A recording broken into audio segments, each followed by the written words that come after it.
Salam alaikum, Zulf Laoun, marhaba bikum, le podcast Saqafa Tana. Alors aujourd'hui, je suis très heureuse, je suis honorée et j'ai l'immense joie de recevoir Madame Lila Borsali pour ce podcast. Bonjour Lila.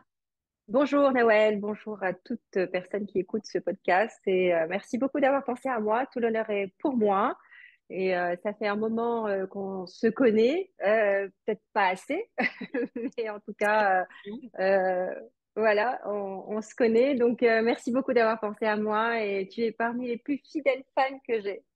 Justement, d'où toute ma joie aujourd'hui et surtout, tu me dis merci, mais c'est moi qui ai envie de te remercier de ta confiance parce que c'est un tout jeune podcast, ça débute et je voulais vraiment, vraiment commencer par te remercier de m'avoir accordé ta confiance et de ton temps. Je sais que tu es très prise et j'apprécie particulièrement.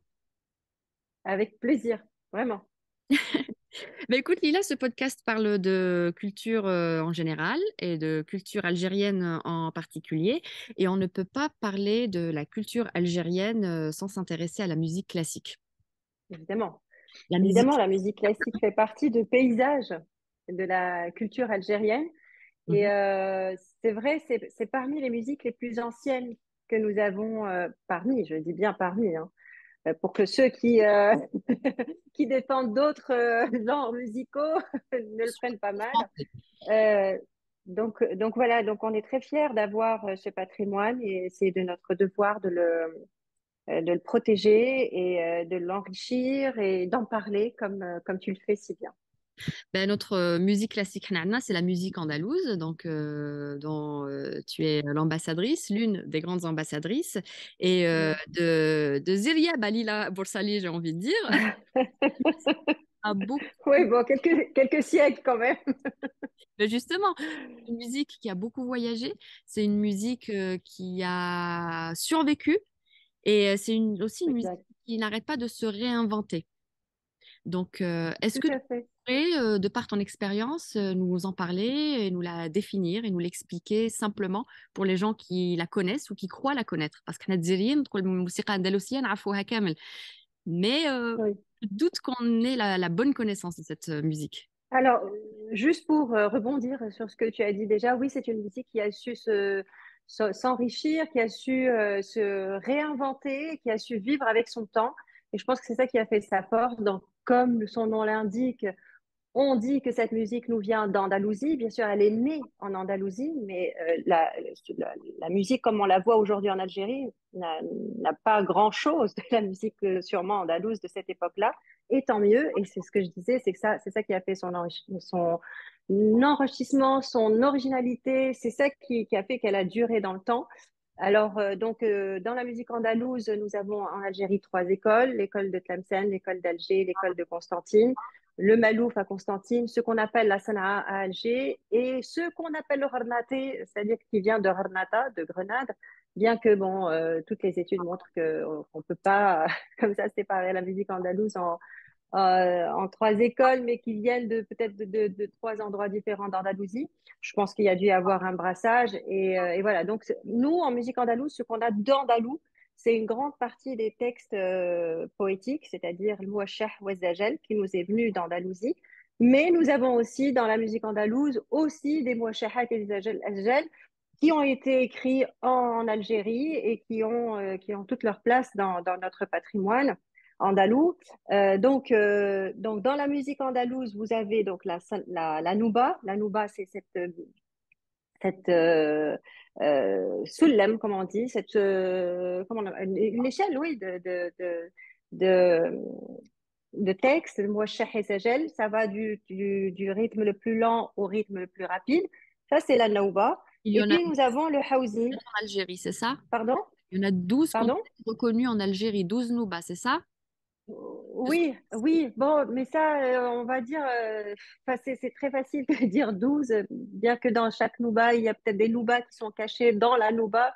Non, c'est plus compliqué que ça. Il faut prendre beaucoup de temps pour expliquer tout ça. Mais disons qu'il y en a qui partent du principe qu'on a 12 noubas qui correspondent à 12 heures de la journée. Bon, moi, et qu'il y aurait 24 noubas qui correspondraient à 24 heures ou 24 heures. Moi, je ne suis pas tout à fait d'accord avec ce qu'on dit là. Mais bon, bon, c'est long comme débat. On va pas s'attarder là-dessus. Mais disons que la musique andalouse, donc, c'est qui nous est probablement venu d'Andalousie, donc le texte, probablement pas avec les mélodies qu'on chante aujourd'hui, mais le texte en tout cas, les rythmes aussi, les rythmes qui correspondent complètement à la musique andalouse sont différents des rythmes qui existent peut-être dans d'autres musiques. Ça, c'est ce qui donc définit la nouba. Ensuite, il y a eu un peu plus tard l'invention du hausi, donc plus vers le XVIe siècle. Donc, cette Qasida Touela. Donc, on sort complètement du mouachah et du zajel. Et il y avait des poètes qui écrivaient du mouachah et du zajel, plutôt du zajel, et aussi du hausi.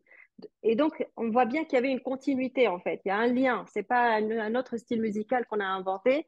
C'est ce Hausi qui utilise les modes utilisés, les modes musicaux utilisés dans la Nouba. Quelques rythmes utilisés dans la Nouba avec d'autres rythmes encore inventés pour le Hausi. Et puis, il y a aussi le Madih Dini, qui donc, utilise les mêmes modes de la musique andalouse avec les rythmes aussi, ainsi que les textes soufis. Alors, les textes soufis, c'est aussi, ça fait partie, disons, de tout ce monde. Nous Mhm. avons des textes soufis dans la Nouba, comme nous avons aussi des textes soufis dans le Hausi, dans le style Hausi. Et donc, voilà, donc c'est tout ça, la musique andalouse, c'est c'est plusieurs façons d'exprimer ce genre musical en termes de poésie, de rythme, de mode, etc.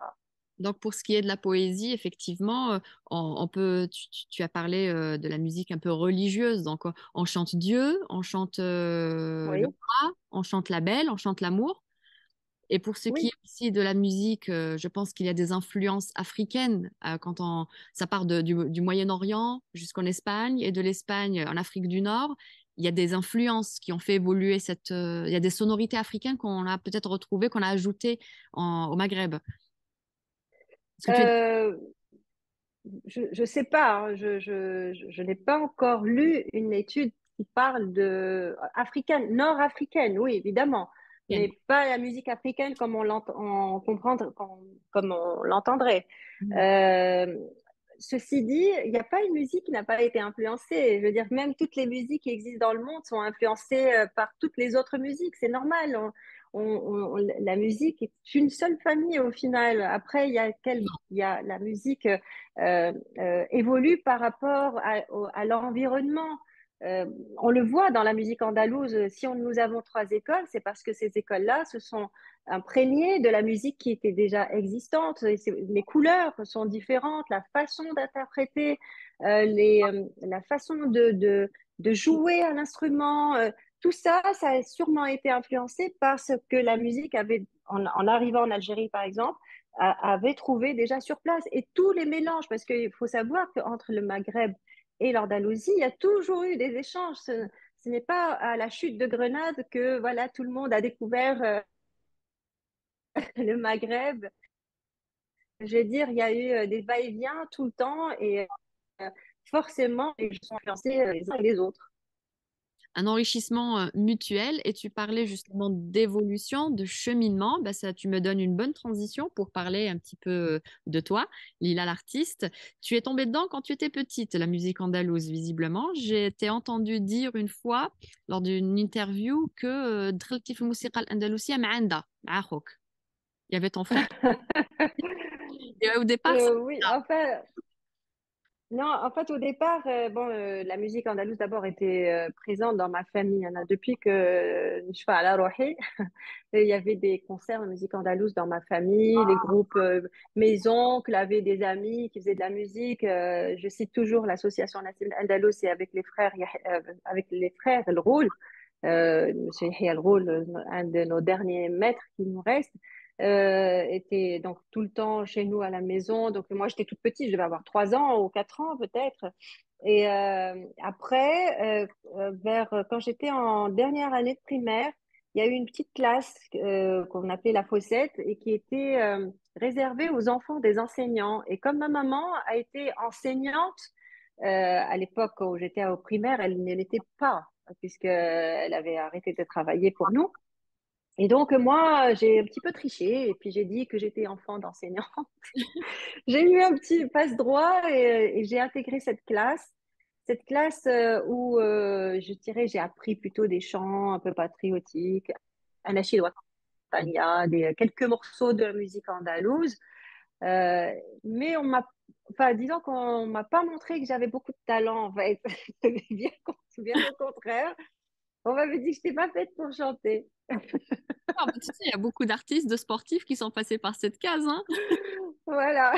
On dit Et qu'ils étaient pas- puis, voilà, une année plus tard, j'entends mon père qui dit à mon petit frère et à mon petit cousin qui avait une association Ahbab Cheikh Al-Arabi Ben Sari, qui avait ouvert sa petite classe. Et donc, ils ont voulu les inscrire pour apprendre la musique. Eux, ils avaient à peu près 6 ans, 6 7 ans, et puis moi, j'avais 11 ans. Et, euh, et j'ai dit, bon, j'ai fait de la musique, et bon, comme tout le monde m'avait dit que j'étais pas faite pour ça, mon père a dû se dire que bon, j'étais pas faite pour ça, quoi. Et j'ai insisté, j'ai dit, non, non, non, je veux partir avec vous. Donc, je les ai juste accompagnés pour les inscrire, et puis moi, je suis restée. Et voilà, et depuis, j'ai pas arrêté. T'ont recontacté les gens qui t'avaient dit que t'étais pas faite pour ça? Oui, du chauffe.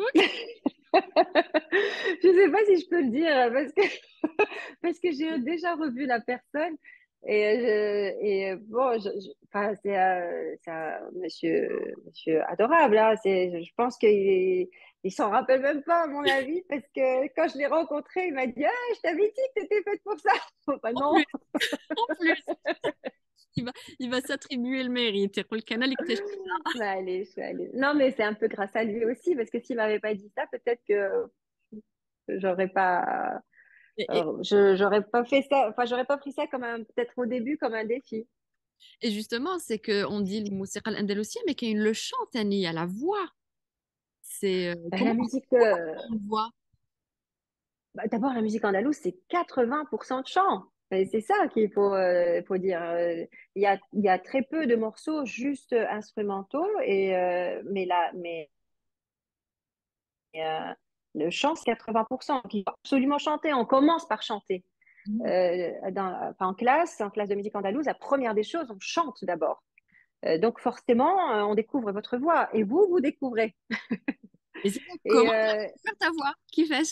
euh, ben, je me rappelle, enfin, c'était à l'association Ahbab Cheikh Al Ben Sari et c'était grâce à Monsieur Fouzi Kalfat qui cherchait donc des solos pour les enfants, enfin pour les élèves. Et puis, au début, on chantait tous, en fait, les uns après les autres. On avait tous un petit morceau. Puis, au fur et à mesure, ça se rétrécissait. Au fur et à mesure, un tel disait non, ou un tel ne voulait pas chanter. Et puis, on s'est retrouvés à trois voix. Un garçon et une autre fille, qui était ma cousine d'ailleurs. Et voilà, et c'est comme ça que je me suis retrouvée à chanter, mais je trouvais que c'était moi qui chantais le moins bien. Mhm. Bon, ça aussi, c'est un trait de caractère que j'ai un peu, c'est-à-dire, je vois toujours le mauvais côté. Je sais pas, je sais pas si c'est parce que, je sais pas si c'est Tu être doutes. perfectionniste ou alors douter de ses capacités, mais depuis toute petite, je trouvais que j'étais celle qui chantait le moins bien. Et puis, je m'accrochais, je voulais absolument chanter juste pour pouvoir m'améliorer, pour pouvoir montrer que j'avais quand même quelque chose. Et justement, est-ce que le chant, autant la musique est très codifiée, est-ce que le chant scénique, comme le chant lyrique, est codifié? Il y a Ah des oui, apprend, parce que c'est ça, on parle pas beaucoup de la voix, de la musique en oui. danse, comment on apprend à chanter. Alors, on ne peut pas comparer au chant lyrique parce que on ne vous apprend pas finalement une technique. On vous apprend bon, vous apprenez au final seul hein, à chanter au départ. Et puis après, enfin, on vous pousse à beaucoup écouter les autres. Donc au début, c'est plutôt de l'imitation presque, c'est-à-dire qu'on imite ce que fait un tel ou un tel, les petites variations que fait un tel. On se rend compte qu'on a des fois quelques limites par rapport à... Parce que forcément, quand on veut imiter quelqu'un, euh, par rapport à cette personne-là, on a forcément des limites, mais on en a d'autres. Enfin, on a peut-être d'autres choses de plus que cette personne-là qu'on a imitée. Et c'est dommage d'ailleurs qu'on ne prenne pas chaque voix et chaque élève et on prend le maximum de ce que cet élève peut donner. Ça, c'est un tort hein, dans la musique andalouse, je dirais. Mais en même temps, j'ai envie de dire que nos professeurs, ont eux-mêmes eu une formation sur le tas. Donc, j'ai envie de dire, ce sont des semi-professionnels comme nous. D'ailleurs, on ne peut pas se dire qu'on est des chanteurs techniquement professionnels. On a eu une formation très aboutie. C'est beaucoup de... Je me débrouille, quoi. C'est beaucoup Justement, de ça. c'était ma question suivante. Comment tu travailles ta voix?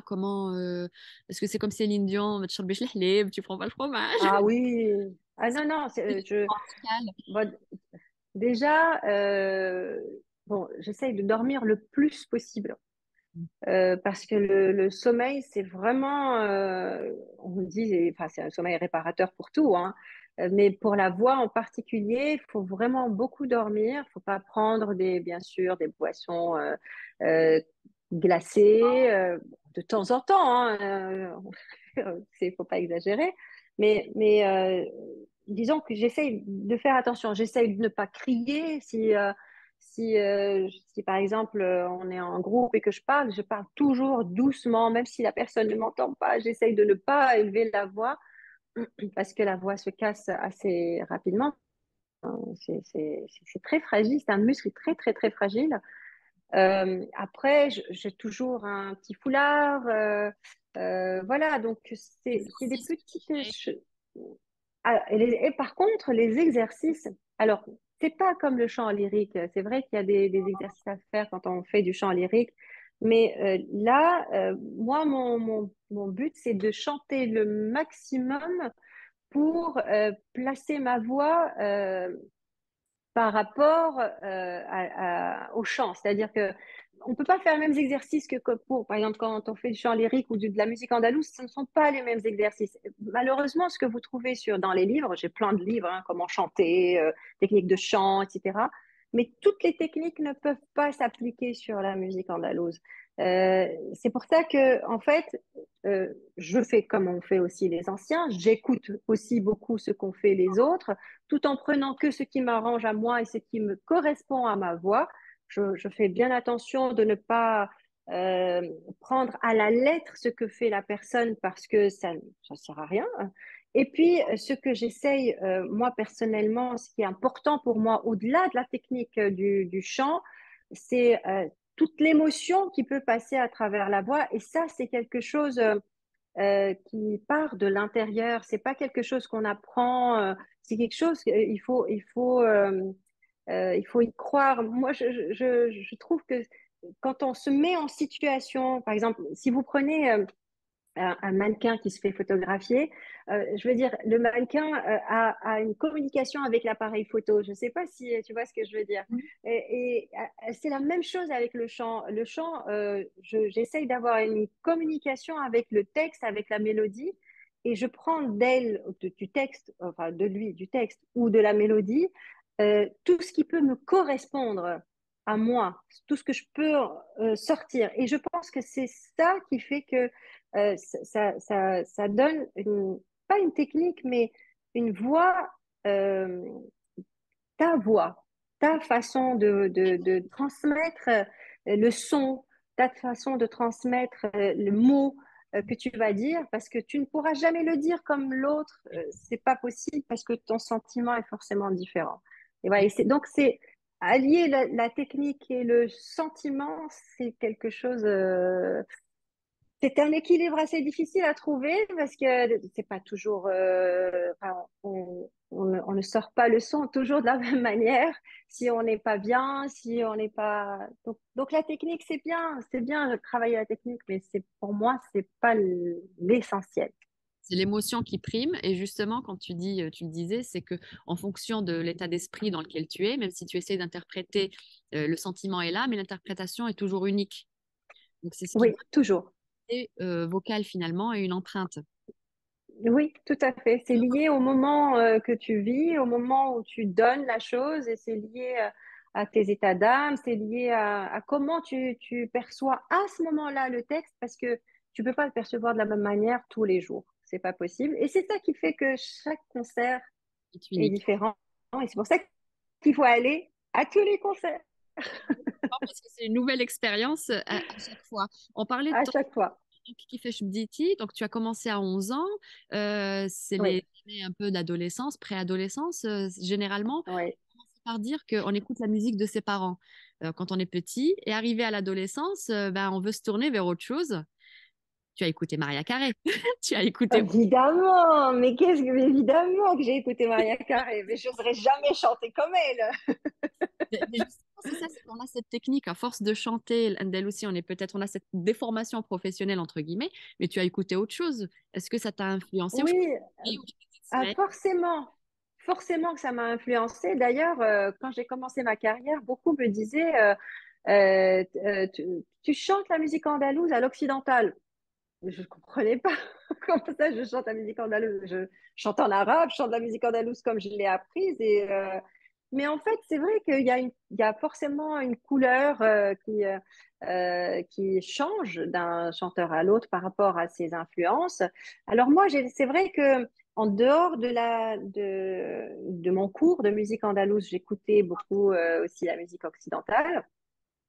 Mais pas que, j'écoutais aussi de la musique andalouse presque forcée, j'ai envie de dire, parce que mes parents l'écoutaient, mon père l'écoutait dans la voiture. Et donc, j'étais un peu, pas forcée, mais voilà, c'est là. je décidais pas, voilà, je décidais pas de ça. J'écoutais aussi de la musique classique parce que mes parents aussi aiment beaucoup la musique classique et la musique symphonique. Donc, forcément, dans mon interprétation, il y a un petit quelque chose. Il y a Louken, un petit pourcentage, mais tu le ressens dans l'interprétation. Bon, bah, après aujourd'hui, quand je chante une autre chanson en dehors de la musique andalouse, on me dit toujours, oui, tu chantes une chanson occidentale à la façon andalouse. Il y a toujours Khana, la musique andalouse. Je dis, ouais, bah alors va falloir savoir, c'est soit la musique andalouse occidentalisée, soit la musique occidentale andalousée. Tu fais le lien, Vin, entre les deux. Voilà. Tu t'y retrouves finalement. C'est ce qui fait peut-être ta Oui, particularité, encore une fois. oui. Oui, oui, et puis bon, aujourd'hui, je dirais que j'écoute 80% de musique andalouse quand même, hein, aujourd'hui, par rapport à mon travail, parce que je suis obligée de beaucoup écouter, beaucoup travailler dessus. Ceci dit, bon, j'écoute d'autres styles musicaux. J'écoute aussi la musique de mes filles, donc là aussi, je suis obligée. T'es obligé dans la Je suis voiture. obligée de... Voilà. Et, euh, et du coup, je voulais te demander, dans ta vie, là, tu es adolescente, tu t'es ouverte à autre chose qui t'a influencé. Oui, Tu as quitté l'Algérie jeune, même très jeune. oui, très jeune. Voilà, tu t'es mariée jeune, tu as eu des enfants, et Oui, c'est une partie qui est très importante dans la vie d'une femme, et surtout quand elle est jeune, qui mentia, c'est de ouais. dans ta vie. Et le fait de partir en France, ça t'a coupé un petit peu de ce milieu algérien, musique andalouse. Est-ce que tu l'as réinventé, tu t'es réinventé un petit monde de musique andalouse en faisant ça? Oui, tout à fait. Alors, j'ai quitté l'Algérie, j'avais 18 ans, suite à quand même un événement assez douloureux, enfin douloureux, il n'y a pas eu de décès, quoi que ce soit, mais voilà, c'était suite à une attaque donc, chez mes parents. Et je me suis retrouvée donc à Paris, dans une famille déjà qui, mon beau-père, là, était très porté sur la musique andalouse. Il avait d'ailleurs une mandoline à la maison, etc. Donc, il y avait beaucoup de fêtes liées à la musique andalouse chez mes beaux-parents. Et puis un jour, j'ai été invitée, enfin, j'ai été contactée par Monsieur Nadir Marouf, qui est connu, Marouf, hein, il porte bien son nom. Et donc, il faisait un hommage à Cheikh Abdelkrim Dali au Centre culturel algérien à Paris. Et donc, ils ont contacté une grande partie des musiciens qui étaient là-bas, donc à Paris, qui avaient donc une formation de musique andalouse à Tlemcen et qui ne faisaient plus de musique puisqu'ils étaient à Paris. Donc, il nous a rassemblés, donc on a fait ce concert et suite à ce concert, on a décidé donc de se constituer en association. Une association qu'on a appelée les Arts andalous de Tlemcen au départ, sous la direction de M. Abdelkarim Ben Said, où donc on a recréé vraiment la petite école pour les enfants, on faisait des concerts, j'ai appris beaucoup de choses, hein. C'est là où j'ai vraiment eu envie d'aller voir un peu plus loin que le Komtara que j'apprenais déjà à Tlemcen. Bon, c'est normal, j'étais encore jeune. Et puis voilà, donc j'ai vraiment, on a recréé cette ambiance de l'association de musique andalouse en Algérie, mais c'était à Paris, voilà. Et est-ce que c'est empreint justement de l'exil, de l'ghorba? Est-ce qu'on interprète autrement la musique andalouse quand on est exilé? Oui, bien sûr, bien sûr. Bon, d'abord, on a ce besoin, enfin, d'être toujours lié à son pays, mais à travers quelque chose. Et donc moi, c'était à travers la musique. Pour moi, ces moments déjà que je passais dans l'association, c'est comme si je faisais un petit voyage à Tlemcen d'ailleurs, bon, je prenais 2 heures de mon temps, donc je travaillais juste avant et je revenais au travail après. C'était comme si c'était une petite bulle que je créais, donc forcément, ça a influencé dans ma perception du moment et donc ma perception de la musique, puisque je la ressentais comme vraiment un rattachement à ma culture. Et puis aussi la réaction des gens aussi pendant les concerts. Les gens ne réagissent pas de la même manière. Le public qui est donc à l'étranger, pour le Ghorba, ne réagit pas de la même manière que le public qui est ici, en Algérie. Donc, ça te pousse à te demander, mais te poser des questions, quoi. Pourquoi les gens réagissent comme ça? Et donc, il y a cette nostalgie qui est nourrie par la musique. Et puis, il y a aussi un autre côté, c'est de vouloir donner quelque chose de différent, d'aller au-delà de cette nostalgie, de se dire, bon, c'est bien, on est nostalgique, mais on a besoin de donner quelque chose de plus étudié, de plus profond. Et donc, c'est ce que je disais pendant ces 16 années, c'est ça, cette association m'a permis de pouvoir aller, et surtout, M. Abdelkrim Ben Said m'a permis d'aller au fond des choses, de comprendre les choses, de comprendre cette musique, de comprendre les textes, d'aller chercher des choses peu connues. Voilà, donc je me suis détachée de ce côté que nostalgique, bien que ça me faisait du bien de ressentir cette nostalgie, mais je voulais donner plus de valeur à ma musique et donc l'étudier, la comprendre encore davantage. Donc je pense que si j'étais pas partie en France, je sais pas si j'aurais eu le même lien à la musique que si j'étais restée ici et que j'avais continué à faire ma musique comme tout le monde, où ça faisait partie de moi, quoi. Et justement, c'est ça qui m'amène à te parler de ta façon justement de chanter la musique andalouse, d'interpréter. C'est tout le travail et ta contribution à cette musique, à ce patrimoine qui a été Zaïre. Donc, tu es revenu avec cette maturité musicale Oui. et tu as un petit peu, bon, je vais pas dire, on va pas dire révolutionner ni casser les codes, mais en tout cas, tu les as bousculés. Déjà, ne serait-ce que le fait de te défaire, entre guillemets, de ton instrument, d'être debout, Oui. de dissocier de Alors, l'orchestre. Ça, je voulais savoir ou- comment ça a été accueilli dans l'univers ultra conservateur de la musique andalouse. Mais au début, c'était pas le cas, hein. Au début, j'ai essayé de faire comme tout le monde parce que j'avais peur. C'était à mon premier album hein, en 2009, 2010. J'ai fait un peu comme tout le monde, mais au fur et à mesure, justement, tu parles de cette maturité, j'avais justement ce recul un peu et je disais non, non, non, il faut pas que je fasse comme tout le monde, il faut que je fasse comme moi, pas Mhm. comme tout le monde. Ça peut être mal perçu, mais il y a quand même, justement, comme c'est un milieu très conservateur, il y a cette crainte oui, de faire tout simplement et d'être trop critiqué. Et puis après, je me suis dit, et puis zut alors, non, il faut que je sois moi-même. Donc surtout c'est après la mort de mon mari, donc après le décès de mon mari, que j'ai vraiment ressenti le besoin de dire les choses. Pour moi, on n'était rien sur cette terre à ce moment-là. J'ai bien compris qu'on n'était rien sur cette terre et qu'il fallait faire ce qu'on avait envie de faire. Et donc, il fallait exprimer ce que j'avais en moi. Et je ne pouvais l'exprimer que si je me levais, que je me détachais de l'instrument que je considérais comme comment on dit, hedges, un mur un frein entre le public et moi.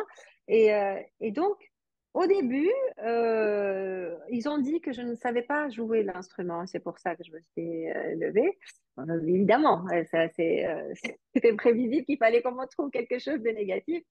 Et puis on m'a dit, oui, peut-être qu'elle veut être au-dessus de l'orchestre, bon, toutes les choses négatives. Et après, j'ai expliqué ma démarche en disant que j'avais envie de chanter avec mon corps et que naturellement, pour chanter correctement et scientifiquement, pour chanter correctement, il faut être debout. Et du coup, bon, après, tout le monde s'est levé pour Danette. Pour la Nouba. Mais bon, c'est bien, ça montre que en fait les gens, même si on vous critique, après réflexion, euh, si les gens font comme vous, c'est que voilà, c'est que c'est pas si mal que ça. Et ça a aidé aussi à te démarquer. C'est aussi ta signature. Oui, alors, et surtout que, bon, après, ça les a un petit peu rassurés parce que je disais Fadela Diria était chantée debout, donc c'est pas, c'est pas très original. Vous en faites toute une histoire, mais en fait, c'est rien du tout. Mais en fait, Fadela Diria chantait debout parce qu'elle devait aller vers le micro. Il y avait un seul micro, donc Oui. il fallait aller vers le micro. Et donc, bon, il y avait des raisons hein, pour Peut-être qu'elle savait pas jouer qu'elle son chante instrument, debout. Je sais pas. Je pense qu'elle jouait quand même de la percu. Euh, c'est vrai que je l'ai jamais vue sur un instrument à cordes ou bon, je sais pas. En tout cas, si je devais, voilà, si je devais être comparée à Fadela Diri en me disant que je sais pas jouer d'un instrument, tant mieux, pas grave. Flatteur. Voilà, En tout cas, tu as fait entre guillemets ta petite révolution, révolution. mais qui te démarque justement. Et en plus de cela, tu fais un travail, moi, que j'ai trouvé fort admirable. Quand je disais tout à l'heure que tu étais ambassadrice, c'est quand on est ambassadeur, on porte sa culture à l'étranger. Et toi, tu fais un travail admirable qui est, tu le fais aussi pour tes Nouba et pour tes concerts à l'étranger, parce que je t'ai vu Zaire et je t'ai vu à l'étranger. Oui, La même démarche, et il y a une démarche pédagogique que tu présentes oui, étrangers pour l'inclure et justement pour qu'ils ne soient pas exclus, qu'ils ne ressentent pas uniquement la musique et qu'ils comprennent aussi le texte, c'est que tu écris des textes en français pour expliquer, en tout cas en français parce que je t'ai vu en France, mais peut-être que tu le fais dans... oui, Pourquoi pas? euh, Et c'est cette oui, démarche. Donc le temps de travail que ça te demande, j'imagine, pour préparer tout cela. Et puis, beaucoup. et puis cette démarche, pourquoi tu l'as pensée? Comment tu l'as pensée? Alors, c'est vrai qu'il y a eu des étapes, hein, c'est pas venu du jour au lendemain. Euh, Enfin, c'est ça la force de la réflexion d'un projet. C'est-à-dire qu'un projet, quand il est réfléchi, il commence petit, donc avec des éléments petits, et puis au fur et à mesure, ça prend de l'ampleur et ça devient le projet. Au début, ça a commencé d'abord par la thématique. Et ça a été vraiment, je ne sais pas si j'aurai le temps de tout raconter parce qu'il y a beaucoup de choses à dire, mais ça a commencé avec le concert d'abord de l'Institut du monde arabe. C'était en 2000, je sais plus, je sais plus, enfin, bref, 2014, je crois, ou 2000, oui, il me semble. Et on devait donc faire un concert et on nous a demandé le titre du concert. Et moi, j'ai tombé des nues. Comment ça, le titre? Mais c'est de la musique andalouse, c'est tout. Et on s'est creusé la tête pour trouver un titre qui correspondait donc à la nouba qu'on allait chanter. Et de là est venue l'idée de faire toujours de donner toujours un titre d'abord au concert et surtout d'aller franchement dans la thématique. Parce que la nouba que j'ai présentée à l'Institut du monde arabe, avait une thématique diverse. Il y avait pas, on chantait pas une seule thématique. Donc, et là, je me suis dit, ça m'a donné l'idée. Je me suis dit, bon, peut-être qu'il faudrait aller vers une seule thématique, ça pourrait être intéressant. Et on a fait le premier concert à thème, c'était Rabi Aqbal. C'était en 2015 ou 2016, je ne sais plus. Et c'était un concert spécialement dédié au printemps. C'était au mois de mars. Et donc, on était vraiment au début du printemps. Et, euh, et, et donc, on a choisi tous les textes qui parlaient de fleurs, de printemps et tout. Et c'est comme ça que s'est lancée l'aventure de la thématique. Et au fur et à mesure, chaque thématique apportait quelque chose jusqu'à la thématique de Il était une fois à Grenade. Et là, moi, dans ma tête, déjà, j'avais un but, c'était de faire genre euh, de spectacle, comédie musicale, un peu genre comédie musicale, mais à la sauce andalouse. Et je me suis dit, bon, ben, ça serait bien avec Grenade, mais ça nous coûtait trop cher d'avoir beaucoup de comédiens et d'avoir beaucoup de chanteurs. Donc, j'étais toute seule, il fallait que je fasse tout. Et c'est là qu'on a pris le livre donc, de Washington Irving avec les contes. Et c'est là que je me suis lancée dans le conte-chant, c'est-à-dire mettre la musique dans un contexte, le contexte du conte, parce que là, franchement, on voulait aller dans la thématique de Grenade et de l'Alhambra. Et, euh, et donc voilà, et c'est comme ça que je me suis retrouvée à la limite conteuse, bon, conteuse, pas avec mes petits moyens, hein, conteuse et chanteuse.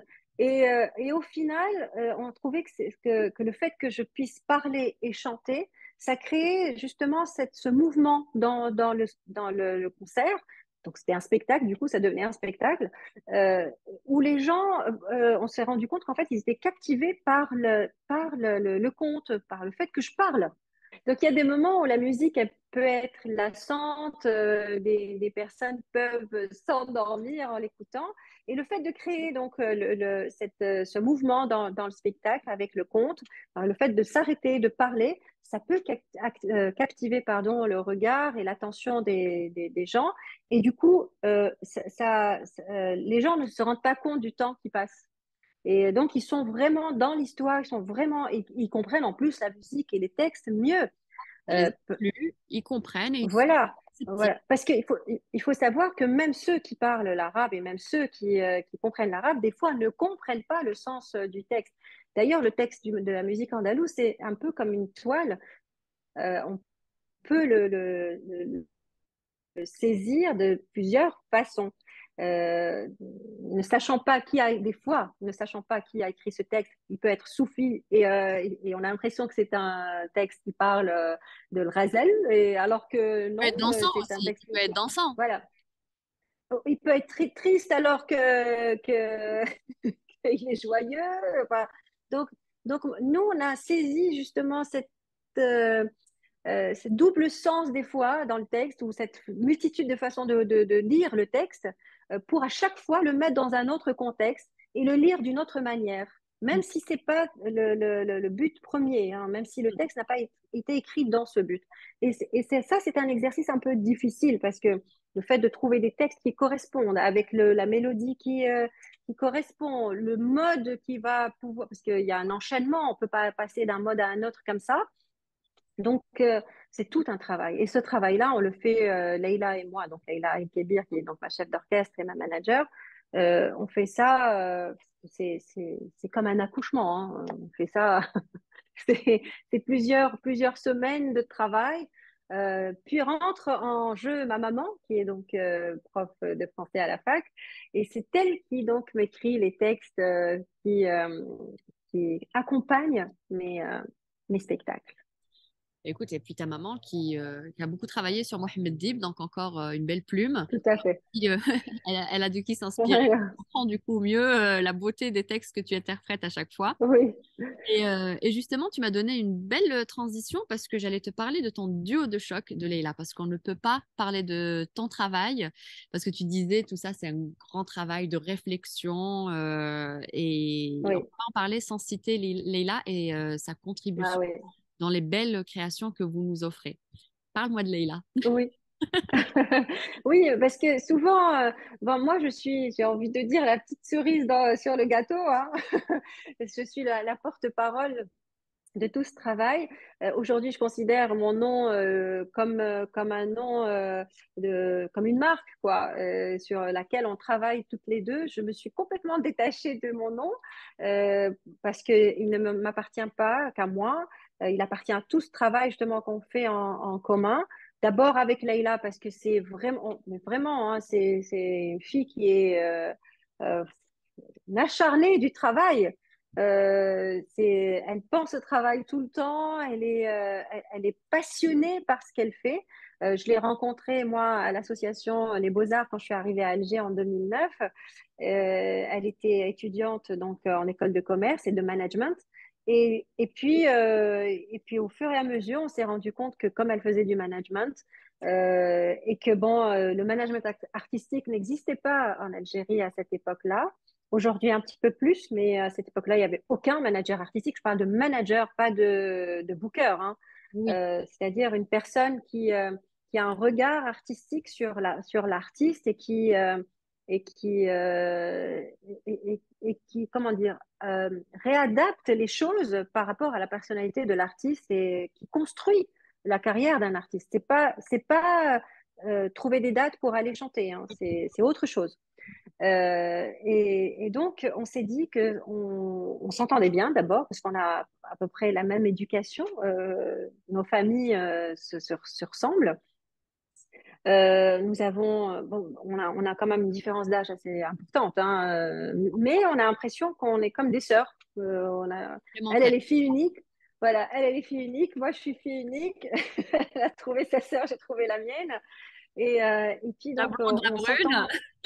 Voilà, on s'entend dans le travail. C'est pas évident hein, de trouver quelqu'un avec qui on pourrait s'entendre et de se voir tous les jours et de se finalement il peut y avoir des frictions, il peut y avoir des avis. Forcément, on a de temps en temps des avis différents, mais d'essayer de trouver ce qui nous rassemble plus que ce qui nous sépare. Et ça, moi, je la remercie énormément parce elle a cette intelligence de gérer les choses. Elle est perspicace, voilà. Et elle est, voilà. Et puis elle a cette sensibilité artistique, même. C'est-à-dire que Leïla, en fait, on travaille sur le côté administratif, hein, parce que Un il faut morceau. savoir que voilà, un volet assez important parce qu'on a l'impression que les choses se font facilement, mais en fait non. Et puis le côté artistique, puisque maintenant elle est chef d'orchestre de mon orchestre, la femme qui gère tous ces mecs. Et voilà. Et puis il y a ce travail qu'on fait ensemble, qu'on prépare pour l'orchestre, sans oublier aussi l'apport de l'orchestre, hein. Chaque musicien a forcément quelque chose de lui dans nos spectacles. Et j'insiste pour que chacun apporte quelque chose. D'ailleurs, quand un musicien n'apporte plus ou ne s'investit pas artistiquement dans l'orchestre, en général, il quitte l'orchestre. C'est qu'un Voilà. travail collégial, chapeauté par, Voilà, interprété par. exactement. Et donc, c'est vrai, ce duo de choc, qui plus est féminin, dans une société comme la nôtre, hein, parce qu'il faut appeler un chat, Ouais, avoir deux femmes, être leader comme ça d'un grand orchestre, en plus de la musique andalouse, encore une fois conservatrice et dans oui. conservateur. Donc, comment vous arrivez à tirer votre épingle du jeu, surtout dans un monde de la musique qui est très compliqué, c'est un milieu de requins, comment on se débrouille, sans trop donner de ficelle, niveau astuces, mais comment vous arrivez à faire les deux? Alors, je dirais qu'on fait un petit peu peur, hein, parce que il faut pas croire, mais deux femmes qui s'entendent, ça fait peur. Mais on essaye de prendre, pour dire la vérité, on essaye de prendre de la hauteur. Parce que malheureusement, chez nous, dans notre pays, et malheureusement aussi dans le milieu artistique, on a tendance à vous tirer vers le bas. Mhm. On a tendance à vous tirer vers les faux problèmes, les qu'en dira-t-on, oui, elle a fait ci, elle a fait ça. Enfin, un peu, voilà, on vous Mirage, tire quoi. vers le bas, quoi. Voilà, les commérages. Et donc, on essaye de nous concentrer d'abord sur notre travail. C'est pas toujours évident parce que là aussi, on a quand même eu beaucoup de bâtons dans nos roues. Mais on se dit que quand on est travailleur, quand on est sincère, quand on y croit et quand on donne de la valeur à ce qu'on fait dans le sens, pas juste en parlant, mais en apportant des éléments qui donnent de la valeur à notre travail, euh, on ne peut être que plus haut. Mhm. Voilà, et c'est ce qu'on essaye de faire. On essaye toujours d'être créative. C'est pas évident parce que malheureusement en Algérie, à chaque fois qu'on crée quelque chose, on est très souvent imité.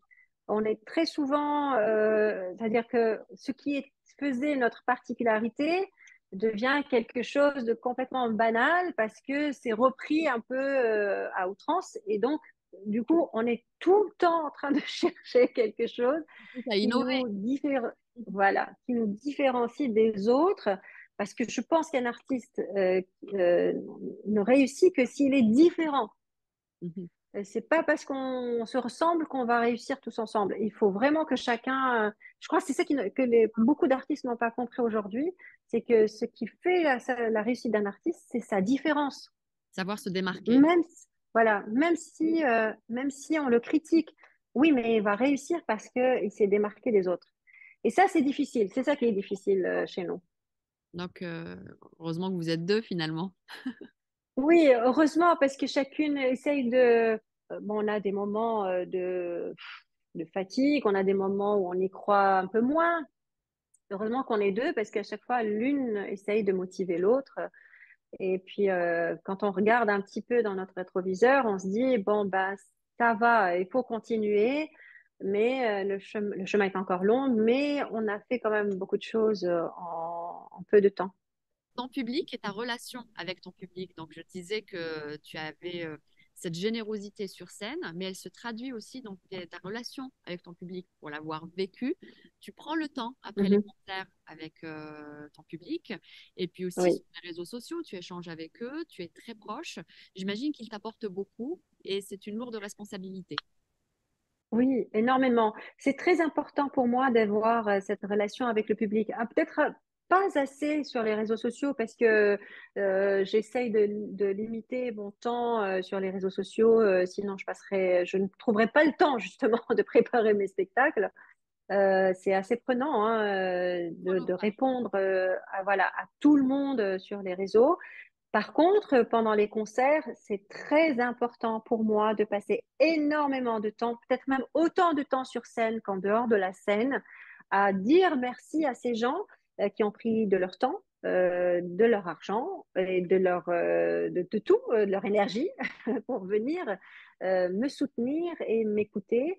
Le moins que je puisse faire, c'est au moins d'aller à leur rencontre et de leur exprimer justement ma gratitude et de leur dire que c'est grâce à eux finalement que je continue à exister parce que vous savez, l'artiste, et surtout aujourd'hui qu'il n'y a plus beaucoup de moyens hein, de produire des artistes juste comme ça, les producteurs ont besoin de savoir qu'un artiste a du public, un public qui consomme. Malheureusement, hein, c'est comme ça que ça marche aujourd'hui. Une industrie. Donc, voilà, c'est une industrie qui n'existe pas encore en Algérie tout à fait, mais on est sur le chemin. Il y a des enjeux Eh financiers. bien, voilà. Eh bien, quand on a un public qui justement vient consommer, la moindre des choses, c'est de le remercier et, et voilà, de lui dire qu'on fera de notre mieux pour être à la hauteur de la confiance qu'il nous fait. Et c'est vrai que c'est une responsabilité, c'est même un stress permanent pour moi, de me dire, est-ce que j'ai été à la hauteur? Alors, il faut trouver cet équilibre de rester soi-même et de plaire aux autres. Mhm. Et ça, c'est assez compliqué, hein, parce que et c'est là que se niche le doute. C'est vrai. Est-ce que ce que je fais, c'est bien? Est-ce que comme je réfléchis, c'est bien? Est-ce que ça va plaire? Mais finalement, si ça me plaît, ça ne peut que leur plaire, mais je suis pas sûre. Est-ce que je suis dans la bonne voie? Et ça, c'est terrible pour un artiste, hein. Moi, j'ai des moments très difficiles, hein, par rapport à ça. Tu te soucies de ça. C'est pour ça que tu passes des moments difficiles parce que tu te soucies du ressenti de ton public. Ah oui, c'est important pour moi. En fait, ce qui est important pour moi, c'est qu'ils me comprennent. Mhm. Parce que je ne me soucie pas dans le sens, oui, je me vais me dire, oui, ils aiment bien, par exemple, du chant ou la musique qui fait danser. Allez, je vais faire que ça parce qu'ils aiment ça.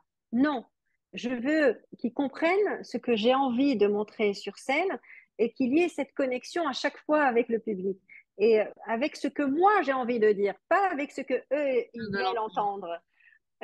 C'est jouer Donc, sur les mots. oui, mais c'est très difficile, hein. C'est très difficile de faire comme on a envie de faire et de plaire. Mais on peut pas plaire tout le temps, hein. Il faut accepter aussi quelques échecs parce que c'est avec ça qu'on se construit et qu'on se corrige ou pas. On peut rester bloqué sur son avis et sur ses propositions.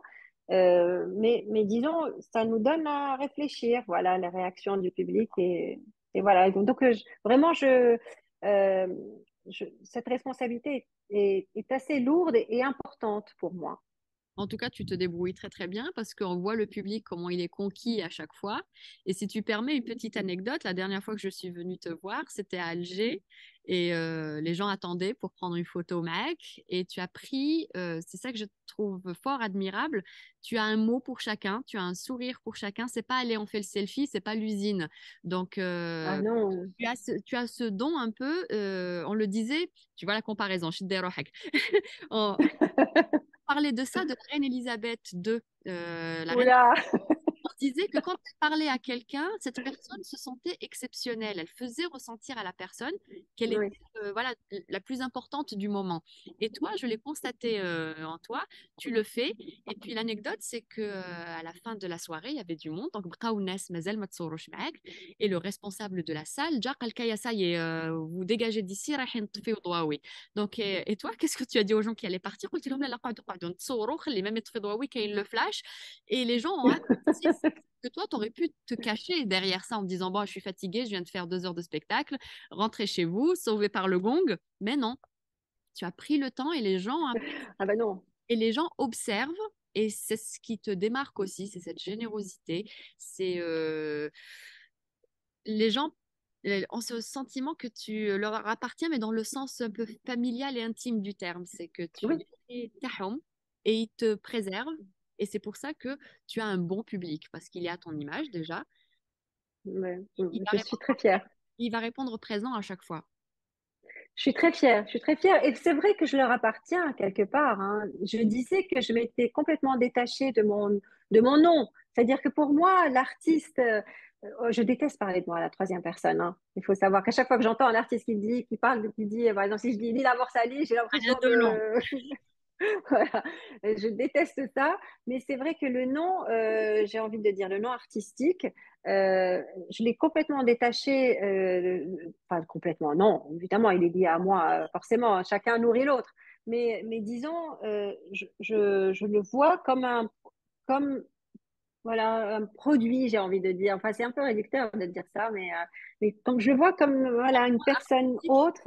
Au public, c'est ton moi artistique. Voilà, voilà, c'est ça. Et il leur appartient complètement. Mais écoute, puisqu'on parlait des spectacles, tu vas être sur scène à Genève le 17 juin. Oui, Ça se oui, prépare. oui, ça se prépare difficilement. Il faut savoir que On vient donc avec tout l'orchestre et toute l'équipe jusqu'au photographe et l'ingé son. Mhm. Enfin, on essaye en tout cas, je l'espère. Et ça, c'est pour la qualité du spectacle, parce qu'on, pour le photographe, on est en train de préparer aussi une petite expo de tous les concerts qu'on a fait ces derniers temps. Et donc voilà, c'était important qu'ils viennent avec nous. L'ingé son, c'est important parce que justement, comme c'est des contes et des chants, l'ingé son doit connaître le spectacle pour pouvoir nous suivre. On aimerait que notre équipe soit encore beaucoup plus grande. Le travail de la lumière, il y a beaucoup de choses hein, dans le spectacle. Mais disons qu'on vient quand même nombreux et à la rencontre du public genevois. Et j'espère qu'ils seront nombreux. Voilà, donc on va présenter dans une salle mythique, l'Alhambra. On se rapproche, hein. On se rapproche de la véritable C'est Alhambra. ça. Petit à petit. Ça c'est quelque chose qui est important pour moi aussi, c'est d'aller petit à petit. Ne Doucement, pas sûrement. sauter voilà. Ne pas sauter les étapes. Parce que quand on saute trop d'étapes, la chute fait mal. Alors que quand on y va doucement, euh, On sait où on va. voilà, on apprécie chaque étape. Et ça, c'est très important, d'apprécier chaque étape et de remercier le bon Dieu et tout ce qui va avec, de tout ce qui nous arrive. Donc le 17 juin, à Genève. À Genève, La Inch'Allah, billetterie oui. est ouverte, Mazel. Pardon? La billetterie, on peut déjà prendre ses billets.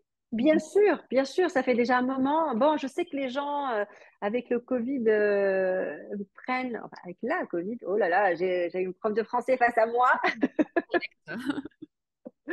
Et donc, c'est ouvert depuis un moment, mais avec ce Covid, les gens prennent malheureusement maintenant leur ticket de plus tard possible. Mhm. On a appris à nous méfier. Oui. Et, mais j'espère qu'on aura quand même un petit peu de monde et voilà. Donc, ça sera le 17 juin à la salle l'Alhambra.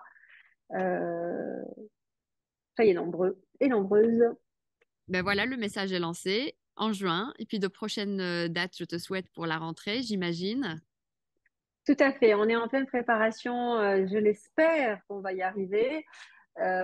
Pour plein de projets, je peux pas en parler là. Comme je te l'ai dit, le problème, c'est Oui, ça, c'est que quand on en parle, c'est les half step. difficile Voilà, mais en tout cas, si on n'est pas prêt pour septembre, on le fera courant l'année.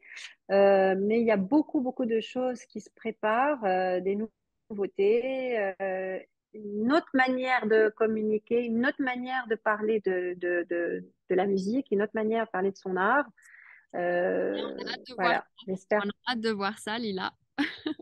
Oui, oui, bah, tu sais que j'ai envie de parler, mais Non, non, non, non, non, non, non. De toute façon, on arrive à la fin de cet échange fort intéressant. voilà. Merci beaucoup, Lila, encore une fois, de ta Merci confiance. à, Temps. merci à toi aussi. Et Merci. puis, bonne continuation. Et puis, hâte de voir tout ce que tu nous réserves. Merci, bonne continuation à toi aussi, parce que tout ce que tu fais aussi, c'est génial sur les réseaux d'abord, mais aussi avec ces podcasts, c'est vraiment super. Je vois en toi une femme battante et tenace qui y croit, et tant mieux parce qu'on a besoin de modèles comme toi.